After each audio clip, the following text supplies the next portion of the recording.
ఏ ఉద్దేశంతో చేస్తే మనకు మనసుకు ఆహ్లాదకరంగా ఉంటుంది, టెన్షన్ లేకుండా ఉంటుంది, తృప్తిగా ఉంటుంది. ఏ పని చేసినప్పుడు, ఏ విధానంలో చేసినప్పుడు ఆ భావన ఉంటుంది. అది తెలుసుకొని చేయమంటుంది ఈ జ్ఞానకర్మ సన్యాస యోగం. కాబట్టి అలా జ్ఞానకర్మ సన్యాస యోగంలో ప్రధానంగా 4 అంశాలు చెప్పబడ్డాయి.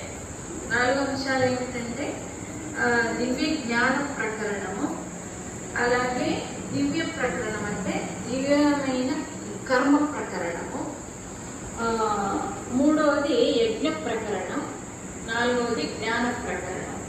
ఇలా 4 విధాలుగా ఈ అధ్యాయం బోధిస్తుంది. మొత్తం ధ్యాన శ్లోకంలోనే భగవానుడు సూచిస్తాడు.